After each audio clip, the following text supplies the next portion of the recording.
Ternyata Bunyai Atikoh lagi ngomeli Sayyidina Umar. Sayyidina Abu Dzar podo tibae. Selesai ngomel, assalamualaikum, salam. Siapa itu? Abu Dzar ya Umar. Ada apa? Kok tumben-tumben suruhnya sini? Nggak jadi, sama aja katanya. Belum. Akhirnya Abu Dzar ini kan nanya, ya Umar, ternyata kamu kok tahan istrimu ngomel seperti itu? Kok kamu tahan? Ya, aku harus tahan. Karena memang istriku setiap hari ngomel. Tapi ngomelnya istriku tidak sebanding dengan kasih sayangnya pada anak-anak dan keluarga.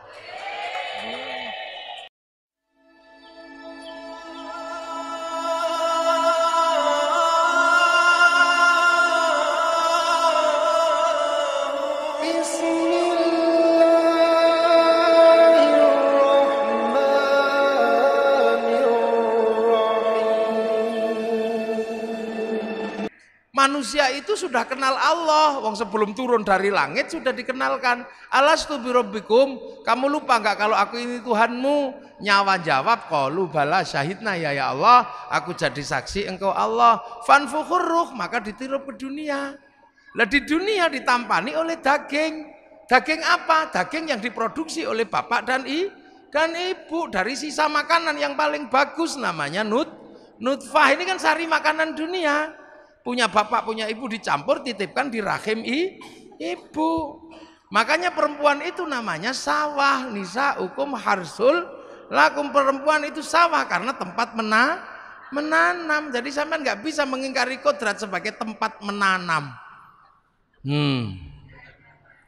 Tempat menanam. Jadi sampean itu sawah. Laki-laki ini yang punya sawah. Makanya sampean laki-laki harus tahu, kalau sawah pengen tanamannya bagus, jangan terlalu banyak sampah dan banyak rumput. Maka perempuan kalau pengen tanamannya bagus, bersihkan. Seperti sawah tanpa rumput dan tanpa sampah. Agar bersih, kalau sudah tumbuh jerawat, masukin salon. Loh gitu.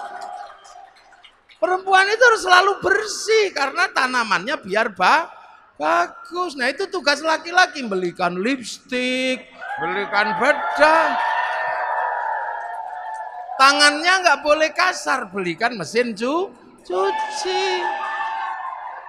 Tubuhnya nggak boleh pengap, belikan AC. Loh, makanya qawwamuna 'alan nisa itu nggak boleh dilupakan. Kadang ini nggak disampaikan kepada seorang laki-laki. Makanya karena kiainya biasanya laki-laki, itu nggak disampaikan perempuan seperti sawah. Iya, jadi laki-laki ngerti betul ini sawah, harus benar-benar diperbaiki, tidak boleh kotor, tidak boleh ini. Belikan lipstik yang bagus. Yang kedua, perempuan itu adalah sawah. Sawah harus dipupuk dan selalu ada air biar selalu teduh dan penuh kesuburan. Artinya perempuan tidak boleh kering. Karena perempuan tidak boleh kering, maka perempuan harus selalu senang hatinya. Biar perempuan senang hatinya, laki-laki mesti kasih uang. Nah itu.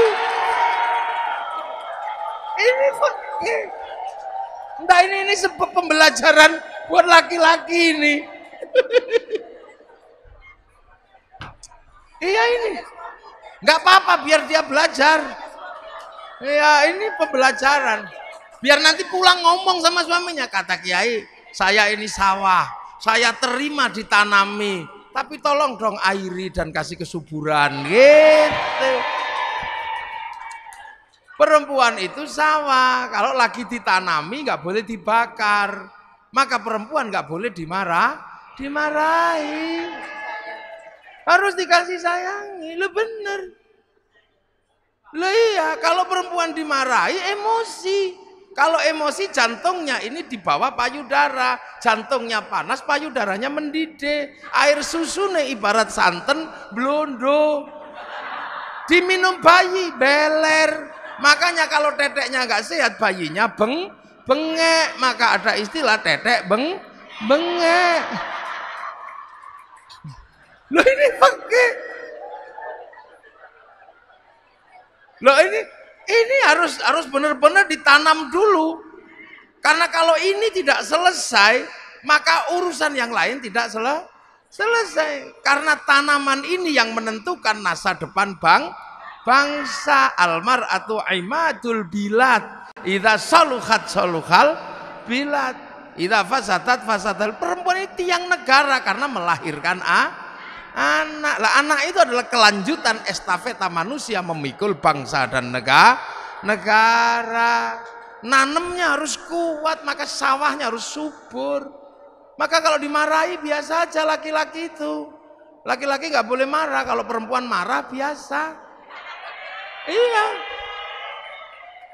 Lah iya, marahnya perempuan itu kan buang sampah. Dan laki-laki itu tempat sampah. Makanya kalau sampah lagi dibuang, tempat sampahnya jangan ditutup. Kalau ditutup sampahnya dibuang ke tetangga. Kita pusing WA-an sama tetangga. Karena ternyata laki-laki itu lebih mencintai istrinya daripada anaknya. Dia, laki-laki manapun pasti lebih mencintai istrinya daripada anaknya. Survei membuktikan. Loh, laki-laki pulang kerja, anaknya di pangku tetangga. Terima kasih. Loh, iya. Loh, pulang kerja, anaknya tiba-tiba digendong tetangga. Terima kasih. Coba kalau yang di pangku istrinya. Wah,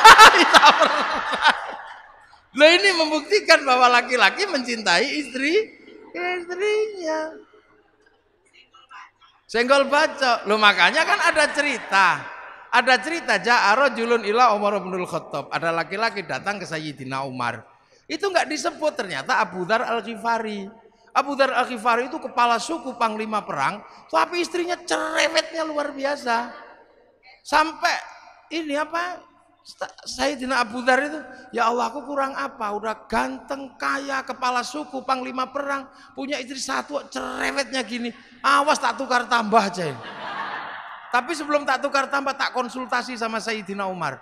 Sayyidina Umar ini kan keras-kerasnya laki-laki. Nah, Sayyidina Umar gak ada yang berani baca Quran aja, gak ada orang berani denger. Sayyidina Umar kalau baca Quran, Bismillahirrahmanirrahim, Alhamdulillahirabbil alamin. Sayyidina Umar. Kalau yang Bismillahirrahmanirrahim, kenapa tadi nggak bilang Allah? Nah, berarti nggak cocok memang, keras-keras. Bismillahirrahmanirrahim.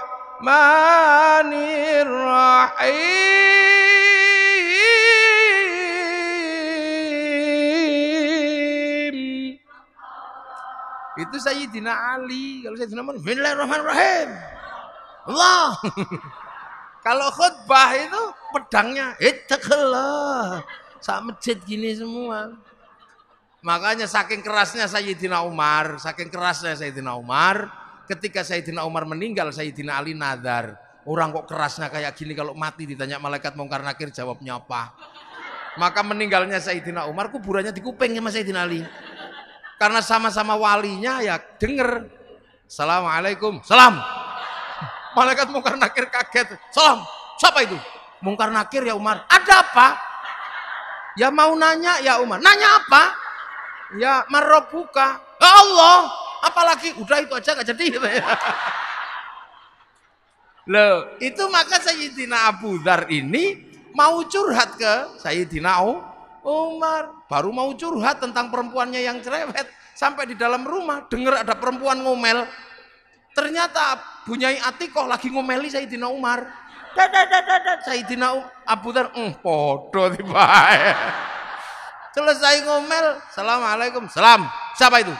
Abu Dzar, ya Umar. Ada apa? Kok tumben-tumben suruhnya sini? Nggak jadi, sama aja katanya. Loh. Akhirnya Abu Dzar ini kan nanya, ya Umar, ternyata kamu kok tahan istrimu ngomel seperti itu? Kok kamu tahan? Ya, aku harus tahan. Karena memang istriku setiap hari ngomel.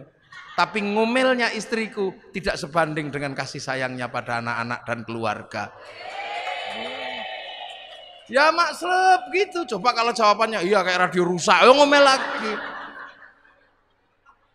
Nah inilah. Maka ini tiang negara. Makanya jangan ngomel. Karena jadi perempuan itu ternyata nggak enak. Ini saya punya pengalaman. Saya pernah jadi perempuan sehari semalam. Yakin saya pernah jadi perempuan sehari semalam. Gara-gara istri saya tak omeli nantang. Wah, anak begini kocar-kacir seluruh rumah. Padahal yang bantu juga sudah banyak. Mas, jangan ngomong gitu. Kamu belum ngerasain jadi perempuan. Nggak enak jadi perempuan itu. Akhirnya saya emosi. Ya sudah, gantian saya jadi perempuan. Ya sudah, hitam di atas putih saya sama istri saya. Saya jadi perempuan sehari semalam, 24 jam. Teken saya. Nanti jam 2 malam kamu harus minggat dari rumah ini. Akhirnya tak suruh pergi istri saya jam 12 malam. Kasih duit 10 juta. Iya. Kamu pergi dari rumah ini malam hari ini. Jangan sampai anak-anak bangun. Nanti kalau saya nggak tahan kamu tak telepon. Iya. Pernah itu. Wah, akhirnya istri saya udah pergi, saya ini gagah mau jadi perempuan. Subuh-subuh anak saya kan nggak bangun. Akhirnya saya nyontoh istri saya, nak bangun, nak. Ya nggak ada yang denger. Itu kan pekerjaan istri saya pidato kalau pagi-pagi. Saya yang pidato, nggak ada yang denger. Biasanya istri saya kalau anaknya nggak bangun dicubit, saya ikut nyubit. Kalau dicubit sama ibunya bangun, dicubit saya ditendang kepala saya. Wah, akhirnya nggak bangun. Gagal, saya udah mulai pusing. Ada yang turun bawa pempes. Kepala saya udah sak helm rasanya. Habis itu mandikan, disemproti biasanya istri saya. Saya ikut nyemproti, ngamuk kepanasan. Ada yang kedinginan, habis itu jejer didulang, gini satu-satu. Ada yang kegedean, disembur ke, diuncal no. Stres saya jam 7 akhirnya mau sekolah, gagal semua. Gak ada yang mau sekolah. Habis itu rumah berantakan, TV pecah, remote kocar-kacir sudah. Jam 1:30 saya minta ampun sama Dek, pulanglah. Nyerah aku. Nyerah. Akhirnya dia ketawa. Iya, aku sudah di samping rumah karena engkau pasti gak tahan. Iya wis nyerah. Tak cekel tangannya begitu sampai rumah, ambung ping 7 udah. Sudah itu. Ini ngerti semua ini anak-anak. Bang ini ngomongan saya itu 1, 2 itu. Betapa kerasnya istri saya, tapi saya nggak tahan akhirnya, ampun saya. Akhirnya nyerah saya itu. Makanya tadi termasuk baju ini dia yang jahit. Karena saya ini hidupnya diurusi orang. Jadi ke sana diurus, hampir istriku itu jarang ngurusi saya. Maka cuman dia bilang, engkau boleh diurus sama siapa mas, tapi saya minta satu, biar urusan bajumu dan sarungmu urusanku. Biar nanti kalau engkau masuk surga aku tak bisa gandol katanya. Mana itu aja. Karena itu aja dia minta. Akhirnya ini sarung, ini dia yang jahit. Saya baru ngerti ternyata yang dijahit itu apa? Selimut. Jadi kemarin waktu di hotel baru tak samain gini, sama ternyata kainnya.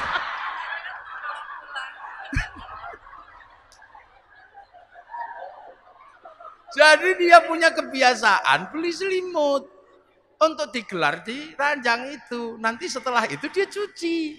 Terus dijadikan sarung ini. Katanya. Biar kemanapun kau selalu mengingatku katanya. Iya. Makanya saya itu gak bisa marah sama istri saya. Sekali saya marah itu kapok saya. Dia marah kapok saya. Dek dandan yang cantik. Ya mas.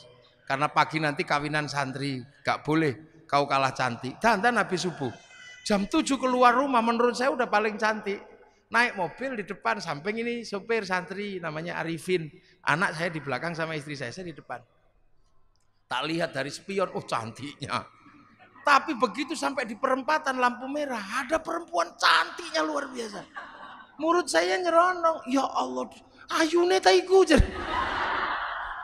Dari belakang saya lupa dicubit, itu sakitnya luar biasa. Itu kayak tang. 3 tahun yang lalu saya masih kerasa sampai hari ini sakit-sakitnya. Sambil ngomel nangis itu bedaknya rusak itu. Dasar mata laki-laki. Ada saya aja berani memuji perempuan lain. Oh nangis saya. Iya dek sepurane. Gak ada maaf. Perempuan sudah tersembunyi masih bisa dilihat. Aku mau bilang enggak ya enggak mungkin dong terlanjur ngomong. Akhirnya saya dengan gaya laki-laki, iya dek. Saya memang tadi melihat perempuan cantik di dalam mobil yang tersembunyi itu. Iya mata laki-laki, iya karena aku laki-laki. Perempuan cantik dimanapun yang tersembunyi sekalipun aku pasti tahu. Karena kalau aku nggak mampu melihat perempuan yang cantik dan tersembunyi, mana mungkin dulu aku menemukanmu. Habis itu Habis itu kendor ini. Loh iya. Coba kalau nanti nggak percaya, tanya sama istri saya itu benar-benar terjadi ini. Jadi jangan sampai perempuan itu marah karena nggak boleh dibakar hatinya. Karena ini generasi berikutnya tergantung perempuan. Maka Allah itu kasih berkah kepada perempuan itu beda dengan laki-laki. Karena perempuan itu menumbuhkan generasi. Perempuan salaman sama suaminya, cium tangan, dapat pahalanya Hajar Aswad. Laki-laki cuma salaman tekor. Perempuan tidur di samping suaminya dapat pahala sholat di depan Ka'bah. Laki-laki cuma dapat pahala tidur aja. Makanya nanti kalau pulang cari Hajar Aswadnya ya. Lo kok Hajar Aswadku panun. Lihat, hamil. Itu melangkah satu langkah dapat pahalanya jihad fisabilillah. Makan siang dihitung puasa, tidur malam dihitung tahajud, menyusui satu cecepan pahalanya 100. Kalau anaknya daplek sampai 6 tahun berapa pahalanya? Loh Allah kasih. Makanya perempuan itu berkahnya tidak habis habis. Satu elusan perempuan terhadap anaknya semiliar saraf kebaikan bangkit. Loh ini yang tidak, laki-laki nggak memiliki itu. Laki-laki harus perang beneran. Laki-laki harus kelahi beneran baru dapat jihad. Kalau perempuan enak. Makanya perempuan ini dipersiapkan oleh Allah untuk menjadi tulang punggung masa depan bangsa, dan fatayat berada di situ. Maka fatayat tidak boleh lupa, ini harus dibangun secara baik, diperlakukan dengan baik. Ya, tidak boleh ada kekerasan, tidak boleh ada penghinaan, karena dari sinilah akan lahir generasi-generasi yang akan menjadi baik buruknya bangsa.